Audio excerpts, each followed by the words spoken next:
Hello and good evening. Welcome to the Movie Mass. How you doing, you bunch of incorrigible prostitutes? I wonder if YouTube is going to mind that. As the quasi-religious BlueTube guy talks about physical media and movies, I figured it has to fall upon me to do a little requiem mass for our dearly departed Val Kilmer. Unless you've been living under a rock, you know that earlier this week, Tuesday, in fact, April the 1st, what a fucking April Fool's joke. On Tuesday, we lost a legend. We lost the great Val Kilmer. Hang on while I pour a little bit of this out for him. I don't want to pour it on my floor, so I'm gonna pour it inside me. Mm, that's for Val Kilmer. Anyway, I thought that as a way of saying our goodbyes, I could try to bring you something a little bit unique. What I got for you today is three films of Val Kilmer's that I consider to be lesser known. They're films that don't always enter the conversation when people are talking about Val Kilmer and his career. Of course, we remember the highlights. We remember there's so many for Kilmer as well. Stuff like Real Genius, Top Gun, Willow, some of the stuff he did early on in his career in the 80s. And then, he really blew up in the early part of the 90s with The Doors, Tombstone. Gosh, Disney was just a little too late on Tombstone, huh? God, I wish we could have gotten Tombstone like a month earlier. Anyway, I know a lot of us are going to be watching that 4K later on this month with a tear in our eyes and maybe one of these in our hands. He did Batman Forever, of course, right after Tombstone. I think Heat came out the same year as Batman Forever. Correct me down below if I'm wrong on that. But in the mid 90s, kind of transitioned into The Island of Dr. Moreau, The Saint. That was supposed to be a big deal. The Saint with Val Kilmer. I remember that being on Entertainment Tonight, of all places. Is that still a show? Anyway, circa 1996, I do remember watching Entertainment Tonight. That was a program my mother used to turn on when we were like setting the dinner table, getting dinner ready and shit. We would watch Entertainment Tonight. Was kind of that's how we pre-gamed for dinner, was watching Entertainment Tonight. And I remember them making all kinds of fuss over The Saints starring Val Kilmer. And then, of course, he also continued to do films into the 2000s. I think his later career is marked by films like Kiss Kiss Bang Bang, which is a great movie. He plays a gay dude in that movie, convincingly, I might add. I was like, okay, I'm buying Kilmer as a gay dude. He returned as Iceman in Top Gun Maverick, which very fitting, very touching, especially now that he's gone, for that to be his final film role. I will say that, he's got a long and storied career. I mean, I just kind of glossed over some of the highlights there. I think his career after the year 2000 was marked by smaller roles, even some direct to DVD stuff. If you look through his filmography, as I have done over the past couple of days, you will see several film titles in there. You're like, I don't remember hearing about this motherfucker. And then you click on it, and you're like, oh shit, well, that was direct to DVD. And this was in that 2000s era where stuff going straight to DVD and skipping a theatrical release was not a good sign. A couple of decades ago, if something skipped a theatrical release, if it did not receive theatrical distribution, that was typically a bad sign.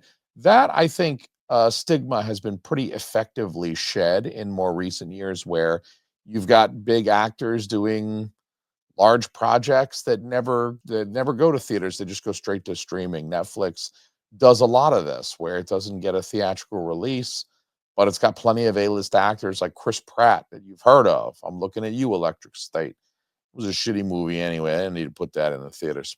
What I'm trying to say is that Kilmer definitely was on his downswing after the year 2000, but I think there's still plenty of good stuff. And so what I'd like to do today in this video is make three recommendations, as I mentioned, of lesser known Val Kilmer films, probably lesser known for a reason. We shouldn't expect these films to be as good as something like Heat, or definitely not Tombstone, definitely not Kiss Kiss Bang Bang. So what I'm trying to say is that I'm going to recommend you three lesser known Kilmer films that people don't always talk about. One from early in his career, one from the midpoint of his career, and then one from later in his career. So it'll span the entirety of his kind of years in the profession, in the public eye. So this is my service to you people, okay? So maybe help you discover something of Kilmer's that you have not yet seen, or maybe something that you need to revisit, as well as distributing that across his career. And we're going to go in chronological order. So for his early career, what I would like to recommend to you, if my eye will stop itching me, is Kill Me Again from 1989. This is this is one of those like late 80s neo-noir crime films. This is like pre-Tarantino, so they're not ripping him off too much, but think Blood Simple. It's semi-stylish. I mean, they did try to make it kind of stylish, but it doesn't have that like late 90s, early 2000s level of like post Tarantino shit yet. This movie was directed by Kill Me Again, was directed by John Dahl, who directed this film immediately before going on to direct Red Rock West, which is another one that people love these days. I don't remember people talking about it much in the 90s, but these days, motherfuckers will buy the shit out of Red Rock West if Cinematograph puts it out. That thing is gone. Good luck getting that for less than $100.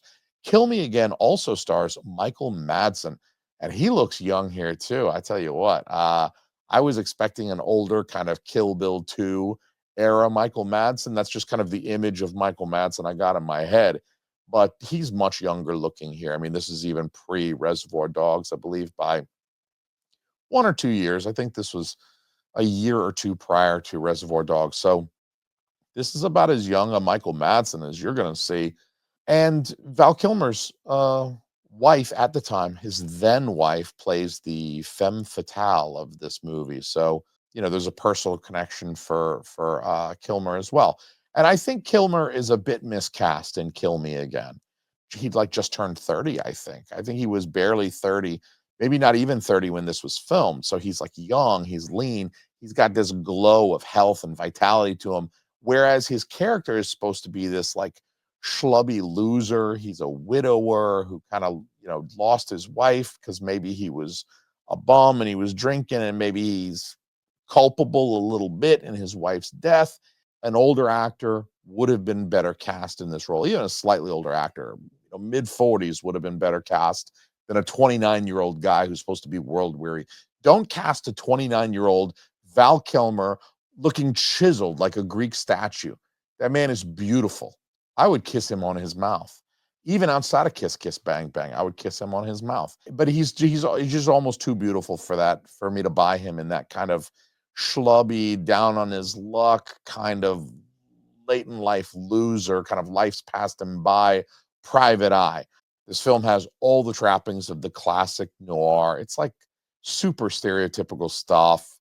Kilmer's the private eye with the door with the glass and the name on it. He's broke. He's got a fucked up personal life. He owes money to the mob, so he's a little bit desperate because he's got to get ahead of these guys before they break his kneecaps. And of course, he's approached by this beautiful femme fatale who hires him, but she also lies to him. She double crosses him. She's not at all trustworthy.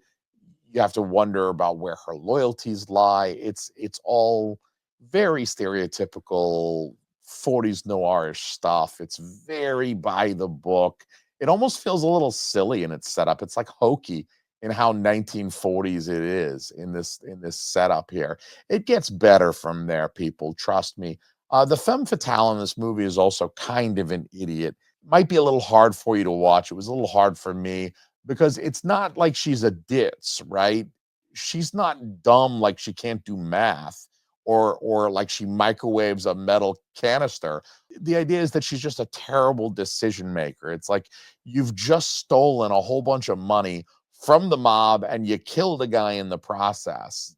She doesn't want to go out and go into hiding or anything like that. She seems to think that she can just get away with crossing all of these characters in this film based on her looks and her sexuality. Like, I'm a young girl, I got boobs, I got booty, so I can just get away with whatever I'm trying to do in this movie. Except you can't shoot a mob guy in the heart and kill him and then take his briefcase full of money and then be like, oh, hee, I didn't mean to. Look at my cleavage. They don't give a fuck. They're going to whack her. And so She just thinks she's good looking enough to get away with it. She's not. She's not hot enough to. She might have been hot enough to marry Val Kilmer in the 80s, but she was not hot enough to get away with that level of bullshit. We're not talking about Helen of Troy here, who could get away with literally fucking anything. And instead of going into hiding like she should, she just wants to go live the high life with the money, as if the mob's not going to come after her, as if they're not going to find her when she's in the casinos in Reno blowing the fucking dice and playing blackjack and Russian roulette and all that shit. This is even after her partner tells her as much. Michael Madsen's like, yo, bitch, you got to go fucking hide in the mountains and shit. We got to go fucking hide in Tibet and shit like that with his money. We got to lay low until they stop looking for us, and we got to assume new identities and shit. He was at least committed to evading the mob. It's like she didn't even give a shit. So she's kind of a moron, unfortunately, in this one. This is one of those movies where the title of the movie, Kill Me Again, is also a line of dialogue within the movie. It gets like shoehorned in, which is really horrible. I don't know how you feel about it. Please, again, let me know in the comments how you feel about like when the title of a movie gets used as a line of dialogue and it's like, fuck, did somebody really have to say, oh, I know what to do? Kill me again. It was fine as the title of a movie. I don't think it needed to be a line of dialogue. It's pretty terrible. There's also a Native American connection with this one. It resolves itself on a Native American reservation, and the Native Americans are good to Val Kilmer in this one, which is kind of cool, given how much Val Kilmer would later identify with the Native American culture in his later years. If you all seen any pictures of Val Kilmer from like the last 3 or 4 years, that man totally looks like a Hillary Clinton totally wearing Native American garb head to toe. He looks like Hillary Clinton if she was raised on an Indian reservation, 100% in 2000, circa 2004. That's what Val Kilmer looked like. He got like fancy ascots on and fucking topaz rings on every fucking finger. I love it. Sound like I'm making fun of the man? I'm not. I wish I could fucking get away with wearing that shit. I would be walking around every day with my fucking cowboy boots on, my cowboy hat, my fucking topaz fucking feathers in my shit, all that shit. Rings on every finger. I don't give a fuck. That'd be pretty cool. Otherwise, like this movie's no blood simple, but Kill Me Again is still kind of an enjoyable Southwestern noir that is a lesser known early entry in Kilmer's oeuvre that fans of his should check out. If you haven't seen Kill Me Again, and you consider yourself a fan of Val Kilmer, first of all, I'm taking that card back until you have seen Kill Me Again. It's well worth watching. It's free, I believe. It's on Pluto TV as of this recording for free. You can go watch it right now. And then I will return to you your Val Kilmer fan club card. But right now, you cannot have it if you have not seen Kill Me Again. Now, from the middle of Val Kilmer's career, we have The Salton Sea. This is from 2002. So if Kilmer was too young for the role that he played in Kill Me Again, he was too old for the look that he wore for much of The Salton Sea. This movie, The Salton Sea, is like a strange product of the early 2000s when movies were still very strongly influenced by Tarantino in that kind of post Pulp Fiction, post Jackie Brown. Like Tarantino had spent the whole latter part of the 90s riding high. People were trying to do these crime movies, but trying to make them in that kind of slick way. The Matrix was still having a big influence on things as well. So making things kind of slick and kinetic and kind of being kind of fancy with camera movements and editing. And this film really bears not a lot of resemblance to The Matrix, but it has that sort of stylish trappings where the music is playing and the camera's moving. And they're really just trying to be slick with it. It feels a little bit like Memento, a little bit like The Usual Suspects, particularly with that, how it gets a little twisty. Oh, like Val Kilmer's basically two human beings in this movie, kind of like Kaiser Soze. So the idea is that it has that like slick, cool, like I'm trying very hard to be cool, kinetic, mildly edgy aesthetic to it. So it's like lots of polish, lots of like very polished, very kinetic editing, very like a lot of funky camera angles, like Val Kilmer making a phone call on a payphone, which kids these days totally wouldn't even recognize. Like, what the fuck is he doing? He's doing a payphone, but like they set the camera on the ground pointing up. So it's like for some reason they're filming him talking on a payphone as if the viewer is like a drunk hobo lying on the sidewalk looking up at him making this phone call. Why they felt the need to do that, like stylistically, like what is placing the camera at that angle and filming up Val Kilmer's fucking nose to watch him place a phone call? Like, what is the purpose of that? There really, it feels like there is no purpose to some of the aesthetic decisions they make other than it's 2002, motherfuckers. This is what's cool, right? This is what the kids like, right? This movie has Chemical Brothers on the soundtrack, for Christ's sake. If that doesn't scream early 2000s, I don't know what does. Kilmer was about 43 when he made this one. So that's midlife, okay? I'm not going to say 43 is like some kind of old geezer. Also, 43 is not a young spring chicken either. It's midlife. He's 43, but he's dressing like he's 23. At least for like one of his personas. He's wearing leather and like grimy t-shirts with dyed hair. He's like got a dyed green and blue and turquoise and all that shit. And it's like spiked up like the high school kids in the 90s did with the fucking Elmer's glue when I was a young man. He's supposed to be like a super drugged up burnout, like he's slurring his words and kind of repeating himself. But like in this sort of, I'm Val Kilmer, I could fuck any woman on this planet kind of way, like still charismatic. Like it doesn't fit very well is what I'm trying to say, because like I don't know about you, but I've walked through big cities. I've had drug addicts panhandle me before because they need a fix. What I'm saying is he is far more charismatic. Val Kilmer, even at 43 in 2002, he is light years more charismatic than the most charismatic actual drug addict is. And you can tell in this movie, I mean, they're trying to make him a sympathetic protagonist. Therefore, they allow him to be far more charismatic than he should if you're also trying to convince me as the viewer that he is some kind of drug-addled piece of shit hitting rock bottom at the beginning of this movie. But he's got skull rings on every finger.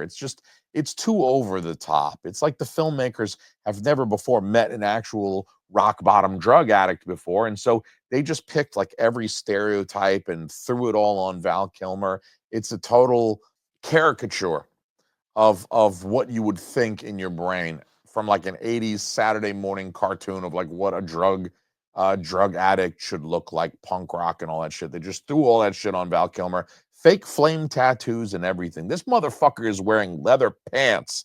That shit should have stayed on the set of The Doors, dog. But then he's also like a blues loving, Miles Davis humping, trumpet playing jazz musician wearing a fucking fedora while mourning the death of his wife. So he's definitely like, it's two personas. It's like some Clark Kent shit because he hides his trumpet and jazz musician Halloween costume away in a trunk in his closet, like up on a shelf where nobody could find it. It sounds like I don't like this movie, but I do. Actually, I do. This movie has such a very late 90s, early 2000s feel to it. It's like incredibly nostalgic to that popular trend in filmmaking at the time. It's like a wonderful little time capsule. And I am absolutely the right age demographic for this film. This is exactly the type of film that I was enthusiastically going to see in the theaters every weekend circa 2002. So this is the kind of film that it might not be good, but it brings me back. Additionally, while he looks like aliens 10,000 years in the future constructed a picture of a drug addict, Val Kilmer does have some kind of funny lines. His character is weird and unrealistic in how he's supposed to be this drug addict piece of shit, but also is super charismatic and has some funny one-liners. Like he's got a few zingers for these undercover piece of shit cops that push him around and stuff like that. There's a few twists to the story, which you can expect. I mean, I just compared it to The Usual Suspects, which has a few twists. So there's a few twists and turns here. It feels a little bit derivative of some of those other movies of the time period that I've mentioned, but it's still well worth visiting. It's a little bit on Kilmer's downstroke. I really feel like the mid 90s, that, 95, 96, The Saint came out in, I believe, 97. I think that was kind of his zenith. That was his peak. And then after The Saint kind of flopped, I think that was his downstroke. I mean, that was like the high water mark. The wave broke and rolled back. And so he was kind of on that like wave rolling back portion of his career here in 2002 when he made the Salton Sea. But that doesn't make him any less enjoyable, any less talented. Val Kilmer never lost talent, okay, which is more than I can say for the filmmaker of the next movie I'm about to recommend, Francis Ford Coppola. So, from later in his career, Val Kilmer made a film called Betwixt Now and Sunrise. That's 2011. So, this is a horror film directed by Francis Ford the Fuck Coppola.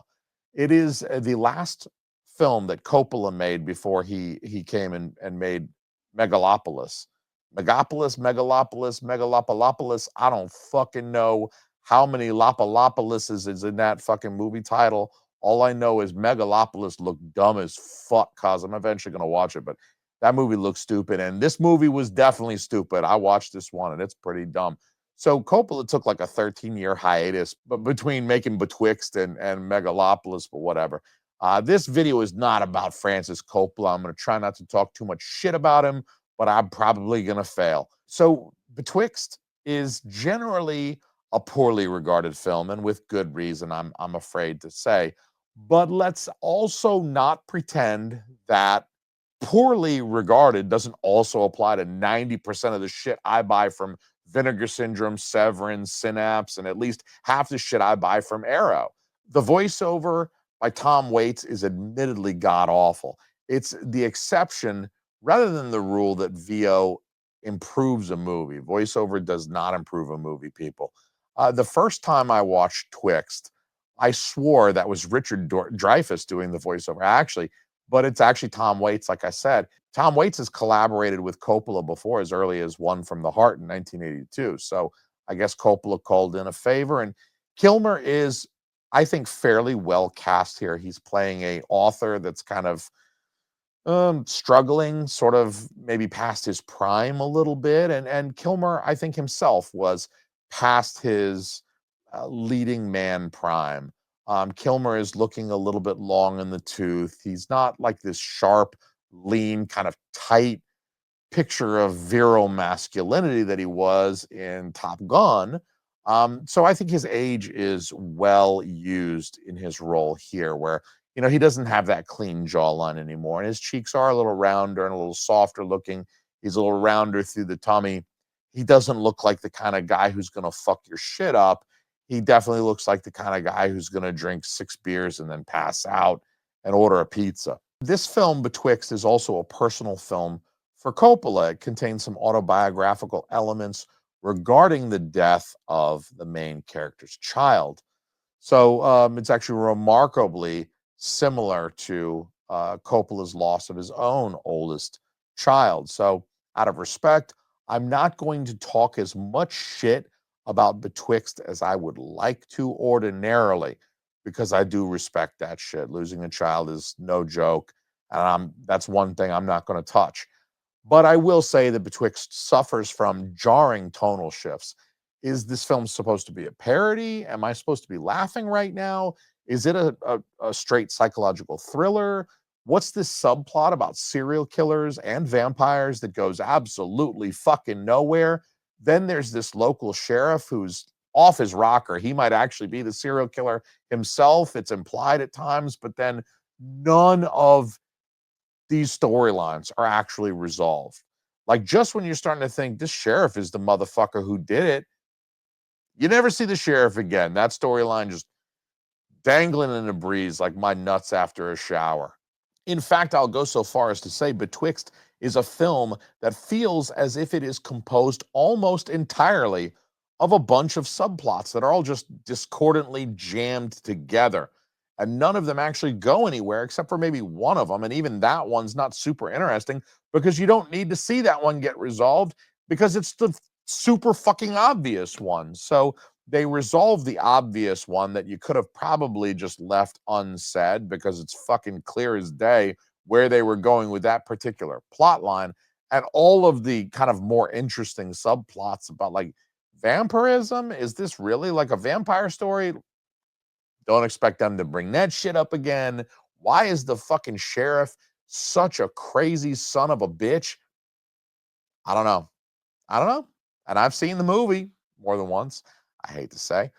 So it's impossible to fathom for me that the director of Betwixt is the same guy that made The Godfather and The Conversation, and just how hot Francis Ford Coppola was in the 70s and even into the 80s, Rumblefish, how like just illustrious his career once was to be making this, which feels like a student film, to be perfectly honest with you. If you told me that some kid made this as his senior thesis project in a film school because he got a little bit of funding, I would have believed you. It's truly a demonstration of how the mighty have fallen, how far the mighty have fallen. So I'm not recommending Betwixt because it's a good movie. It's kind of a piece of shit. I'm recommending Betwixt because it's a historical document. And even shitty historical documents are important for their significance, its historical significance. This is a film directed by Francis Ford fucking Coppola, starring Val fucking Kilmer, and it's lesser known than either of those filmmakers warrant. I mean, both Val Kilmer and Francis Ford Coppola are household names. When my grandmother knows who these people are, you're pretty fucking famous. When Grand Jan knows who the fuck you are, when my grandma knows who the fuck you are, you're pretty famous. So I think go watch it if you want to see Francis Ford Coppola direct a Walmart brand, great value ass Temu version of The Shining knockoff that feels tonally similar to only the shittiest Vinegar Syndrome releases, like The 11th Commandment. As of this recording, Betwixt is also available for free on Pluto TV. So I don't know, make good use of that free Pluto app and download that shit and go watch a couple of these movies. So this is how we can remember Val Kilmer, by watching his shittier movies that nobody ever talks about while drinking beers. Because look, gotta love the shitty movies too. And if you want your Val Kilmer fan club card back, you've got to go into the deep cuts as well. Okay. I think if all you ever know Val Kilmer for, and the only way you interact with his filmography is by watching Tombstone, Batman Forever, Heat, and Top Gun, maybe his top four, top five movies, maybe throw in Real Genius from time to time, and all you ever do is watch his top 5 or 6 movies, then how well do you really know his filmography, his oeuvre of films? I think you can't call yourself a true fan. It's like if you're telling me you're into Aerosmith, but like Dream On is the only one you know. Like, what's the one they did in the 90s?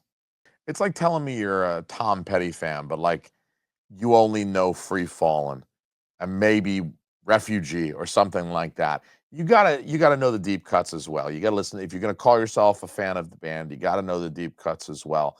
And if you're gonna call yourself a fan of Val Kilmer, you gotta watch the 3 films that I just recommended. You gotta do it. Also, gotta fuck off. I love you guys. Peace.